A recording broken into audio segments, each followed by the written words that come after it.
ప్రతి ఒక్కరూ అడుగుతున్న క్వశ్చన్ స్టాక్స్ ఎలా సెలెక్ట్ చేసుకోవాలి ఇంట్రాడే ట్రేడింగ్ కోసం అని. ఇంతకుముందు పాత వీడియోస్లో కూడా నేను మెన్షన్ చేసి చెప్పాను. వీడియోస్ అన్నీ కూడా మీరు ఒక్కసారి చూస్తే అర్థమవుతుందండి. నేను షార్ట్స్లో ఎక్స్ప్లెయిన్ చేశాను అండ్ నార్మల్గా వీడియోస్ కూడా చేశాను, లెంతీ వీడియోస్ కూడా. సో మనము గూగుల్లోకి వెళ్ళి చార్టింగ్ స్క్రీనర్ అని కొట్టంగానే మనకి చార్టింగ్ వెబ్సైట్ ఓపెన్ అవుతుంది. దీంట్లో పైన మీకు అట్లాస్, స్క్రీనర్స్, చార్ట్స్ అనేది కనిపిస్తుంది. ఇదంతా కూడా ఫ్రీనే, ప్రీమియం పే చేయాల్సిన అవసరం లేదు. దాని మీద స్క్రీనర్స్ మీద క్లిక్ చేయంగానే మనకి ఇలా ఓపెన్ అవుతుంది. Fundamental scans, top loud scans and తర్వాత candlestick pattern scan, bullish, bearish, range breakout, తర్వాత intraday bearish, intraday bullish, crossover అనేది ఇలా ఉంటాయి. ఫర్ ఎగ్జాంపుల్కి నేను ఇప్పుడు నార్మల్గా క్రాస్ ఓవర్ది సెలెక్ట్ చేసుకున్నాను. ఈ క్రాస్ ఓవర్లో కూడా మనకు చాలా వెరైటీస్ ఉంటాయి మీకు ఇట్లా కనిపించేలాగా. నేను దీంట్లో ఈఎంఏ క్రాస్ ఓవర్ది సెలెక్ట్ చేసుకొని మీకు చూపిస్తాను.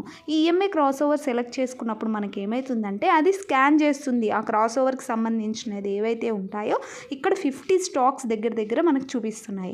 ఇక్కడి నుంచి కూడా మనకి ఏ స్క్రీనర్ ఉండదు. ప్రతి స్టాక్ని కూడా మనం అనాలిసిస్ ఓన్గా చూసుకోవాలి. చార్ట్లో మనకి ఏదైతే పాసిబిలిటీ ఉంది అనిపిస్తుందో దాంట్లో మనం ఎంట్రీ ప్లాన్ చేసుకోవాల్సి ఉంటుంది. అంతేకాని ఇక్కడి నుంచి కూడా ఏమి మనకి ఏది ఉండదు. మన ఇక్కడి నుంచి సెలెక్షన్ చేసుకోవడం అనేది మన ఓన్ అనాలిసిస్తో మాత్రమే సాధ్యమవుతుంది. ఫర్ ఎగ్జాంపుల్గా నేను దీంట్లో యూటీఐ ఏఎంసీ స్టాక్ని తీసుకున్నాను. ఈ మంత్లీ ఫస్ట్ మనం ఏదైనా మంత్లీ టైం ఫ్రేమ్లో అబ్జర్వేషన్ చేసి చూడాలి.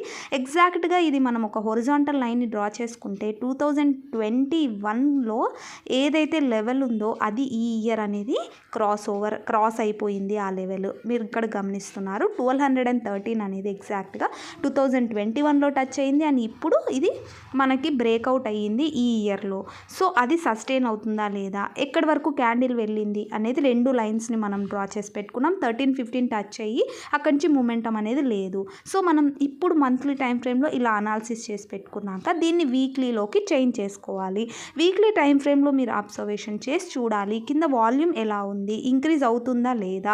సో ఒక స్టక్ అయింది ఒకటే రేంజ్లోనే. తర్వాత 1 డే టైం ఫ్రేమ్లోకి మనం చేంజ్ చేసుకొని చూస్తే ఎగ్జాక్ట్గా ఇది 20 ఈఎంఏ సపోర్ట్ దగ్గర ఉంది. క్యాండిల్ అనేది సస్టైన్ అయ్యింది. సో రేపు మండే ఒకవేళ మార్కెట్ ఓపెన్ అయింది అంటే ఇక్కడి నుంచి ఇది గ్యాప్ అప్ అయ్యే ఛాన్స్ ఉంది.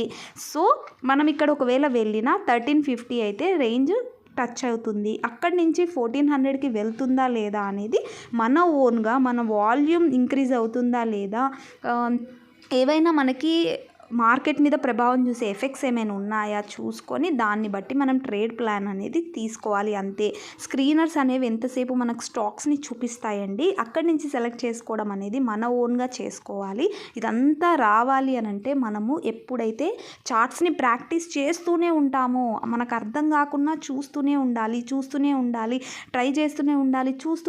చూస్తూ మనకి ఒక రోజు మనం ఎవరి మీద ఆధారపడకుండా అనాలిసిస్ చేసుకునే రోజు వస్తుంది. ఆ రోజే అది. అంతవరకు కూడా మనం ఏ అమౌంట్ని పెట్టి మన లాస్ అయ్యి సిచ్యువేషన్ అయితే తెచ్చుకోకుండా ప్రాక్టీస్ చేయడం అనేది ఈ స్టాక్ మార్కెట్లో చాలా ఇంపార్టెంట్ అయిన phase. Thank you so much for watching this video.